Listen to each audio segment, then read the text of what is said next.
everyone, welcome to my channel. My name is Areli, and in this video I would love to talk to you a little bit more about me, where I come from, so you guys could get to know a little bit more about me. I do want to give a disclaimer. In this video I will be talking about rebellious acts that I did as I was growing up, and I want you guys to know that I do not encourage anybody, especially teenagers, to do as I did. My intentions are simply to let you guys hear the experiences that I learned and improved from. I am not perfect, but I do embrace my imperfections because thanks to all of those mistakes, I am the person that I am today. So let's get started. I was born in the state of Chihuahua, Mexico in 1989. You guys do the math. Chihuahua is the largest state in Mexico. A little bit of history. We have amazing food and the best meat in all Mexico. Yes, I am going to show off Chihuahua because I love being from there. We are right under New Mexico and Texas, the border of Juarez. We are known for our indigenous people, Tarahumaras. Chihuahua is mostly known to be desert, but has beautiful waterfalls, canyons, and forests. So if you are looking for a place to travel and get to know a little more in Mexico, I will strongly recommend you to go to Chihuahua.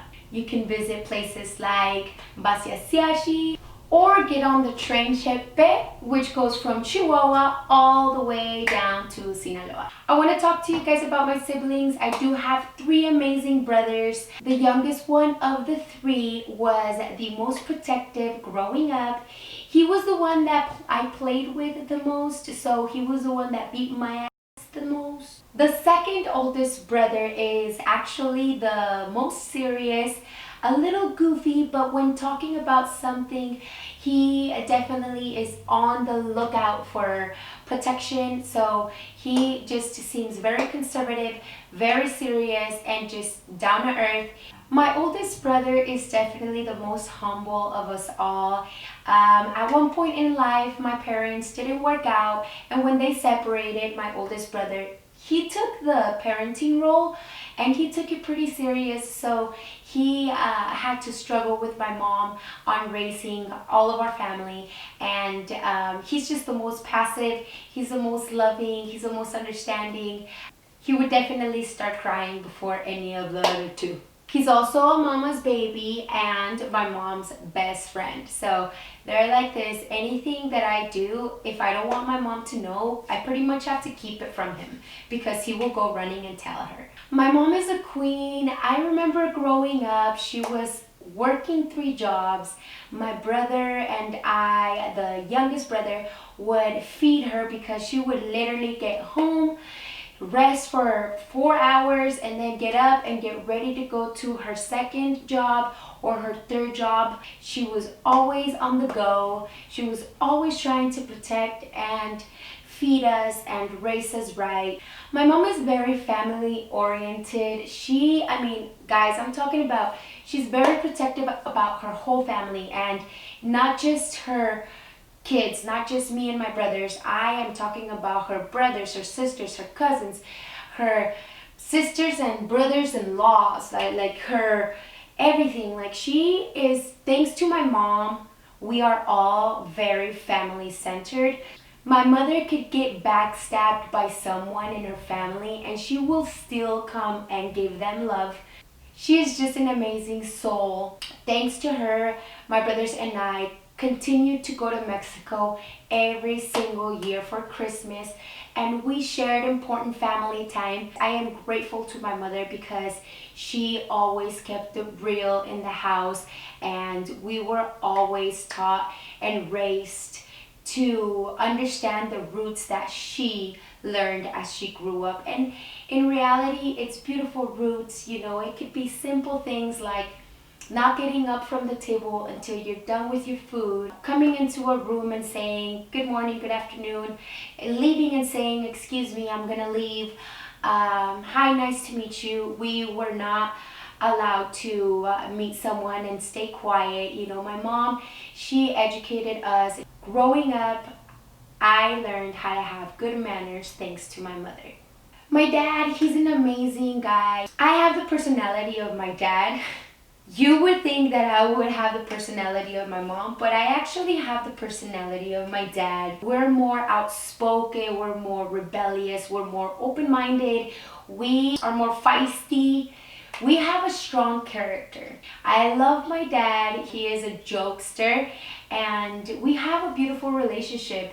Even though that him and my mom separated, I maintained a strong connection with my father. So growing up, I lived in Chihuahua until I was 6 years old. Then my parents moved the whole family to Colorado. Shout out to all my people from Colorado. Hey. My childhood was good, you guys, and a little wild. I mean, I'm gonna tell you, I stepped on a nail growing up. I remember my brother shot a doll in the middle of the eyes with the shotgun that they had. This doll was new, by the way, and it was my size. So I loved this doll, and they just took it, put it outside, and just shot it. My dad, he brought a wild rabbit home one day. I don't know how he caught it, but my dad caught a wild rabbit, and literally, poor thing, I remember we couldn't get it out of being under the bed. It was so scared, guys. I don't know why he would bring a wild rabbit, but this was my childhood and I loved it. It was a little rough. My brothers were put in boxing classes since they were young. So boxing has always been the sport of the family. And I remember growing up, my dad would give us the gloves and we would have to fight with each other. But I wasn't playing with Barbie so much. You know, I was boxing with my brothers. I remember my dad getting these gloves and getting a bunch of kids from the apartments that we used to live in Colorado, and he would, you know, put the gloves, and I remember him putting the gloves on me and a boy, and I just remember fighting him. I remember hitting him really hard. He cried, but he also hit me in my stomach and took out my hair. So elementary was great, guys. I had amazing teachers. I remember Mr. Vigil and Miss Sandoval. I'm never gonna forget their names. They would teach us real history, and I didn't even know how Mr. Vigil didn't get fired. He would teach us real history about racism, and we were only in 5th grade. It was middle school where insecurity started. I was bullied a little bit. You know, these girls were in the age where they wanted to feel pretty and feel like, you know, attracted to boys and attract boys, and I wasn't there yet. I was, you know, wearing hoodies. I wasn't wearing makeup in middle school. I looked more like a tomboy. I recall a teacher, social studies teacher. I remember he was so mean to me, guys. I have no idea what you could have against a 6th grader. This guy was one of the reasons why I became so insecure. I was so scared to go to his class. I am bilingual, and in 6th grade, my English, I was struggling a lot with understanding homework, doing things that I didn't want to do in middle school, like being in a talent show and doing certain acts. All of these little things made me really insecure.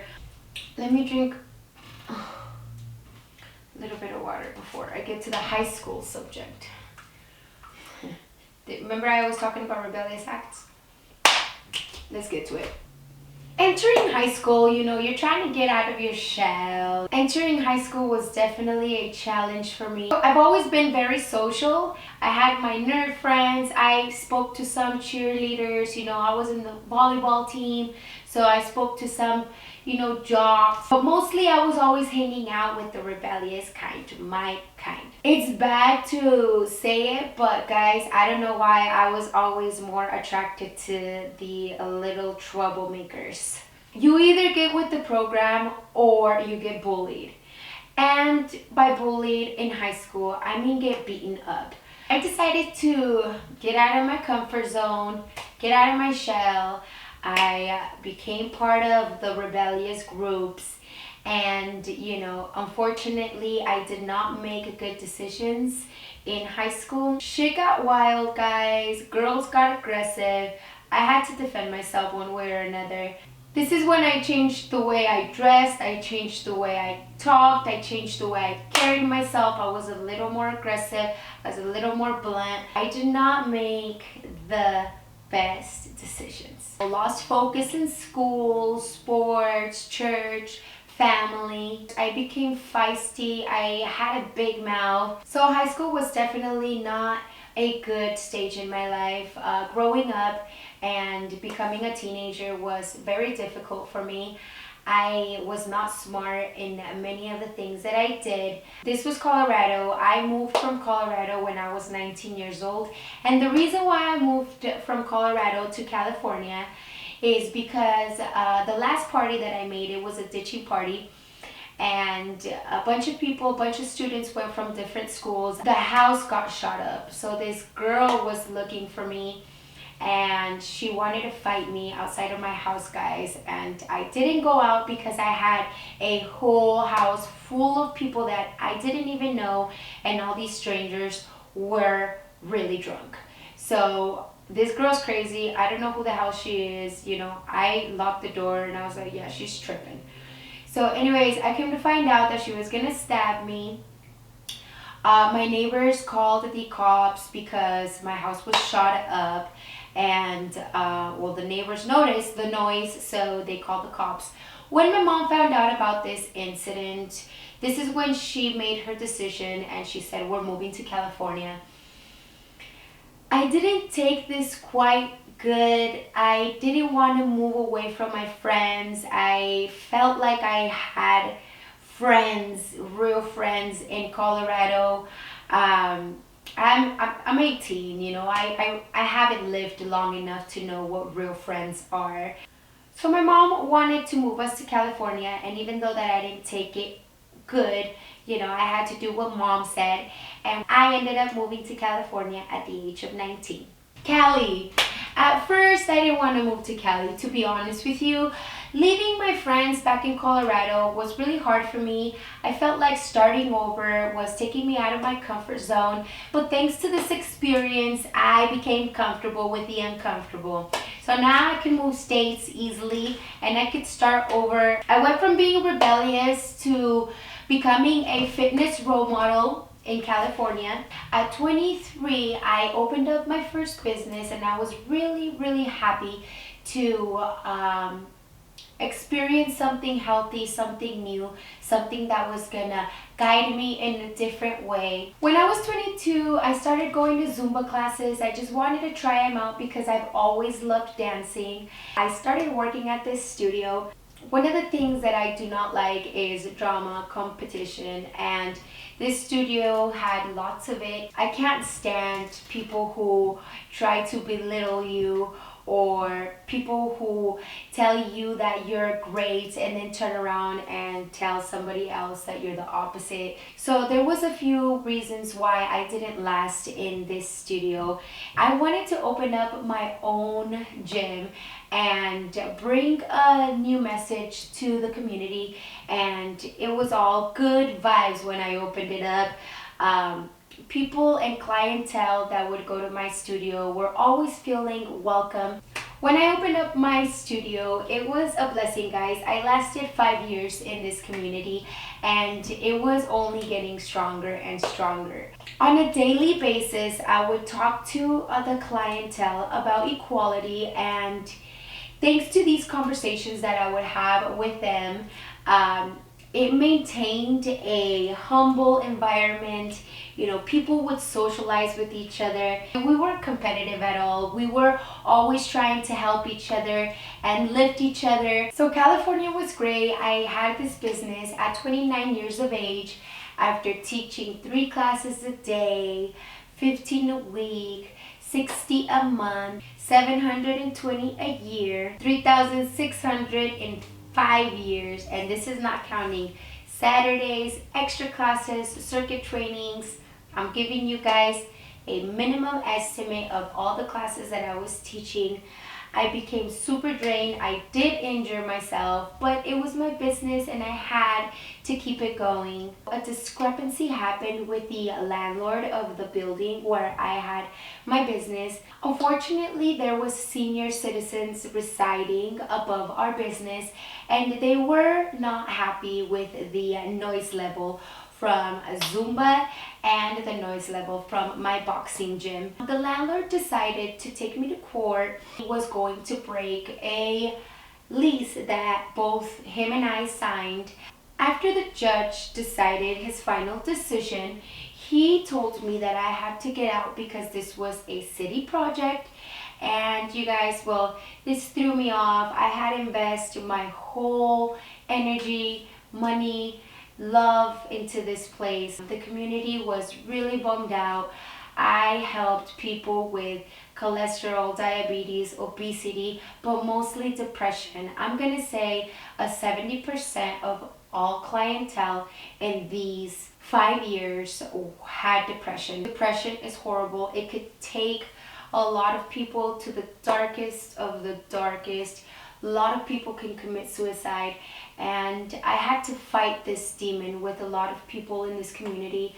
I feel truly blessed that I was given the opportunity to do so. California was amazing to me, guys. I grew up from the rebellious teenager that I used to be and became a role model to a whole community, and I built so many relationships. I met my best friends through this business. I have amazing people in my life thanks to California. So I can't be far from California. I found it very unfair, the fact that the landlord threw us out of there. I was already very injured and my body couldn't take it anymore, and I needed a rest and I needed to recover. I needed to start fresh, somewhere new. I needed to be away. I needed to go far and focus on myself, focus on my body, focus on my mental health, physical health, and I decided to move states again. So I moved to wonderful Las Vegas. I bet you're asking yourself, why Las Vegas? First of all, I got a job opportunity. Second of all, because it's not too far from California, guys. California treated me so good. I can't be far from California. So Vegas. Vegas surprised me, and I did meet my sweetheart here. He was rejected for the first, I don't know how many times I rejected this guy, and he never gave up on me. And until the day of, he has been amazing. He truly treats me like a queen, and I am so grateful, so thankful for his existence. God brought me here for this big reason, because I have never met a guy that has such a big heart like him. I truly appreciate everything about him. We're pregnant now, and I would love to share this stage with you. I'm a little nervous, but it's my first child, so I'm really excited. This has all been a crazy journey for me. I have big plans. I decided to create this YouTube channel, and I will not be able to do anything without your guys' love and support. I hope a lot of you guys can relate to me, and I hope that I can continue creating content that you're gonna love and that you're gonna get entertained with, you can relate to, and you can use for your benefit. We have reached the end of this video. Thank you so much for being here with me today. If you relate to my personality, to my videos, you guys, I would greatly appreciate if you would help support me by liking, sharing, subscribing to my channel. Sending kisses and good vibes to everybody. I'll see you guys next video. My name is Arely Jasmine.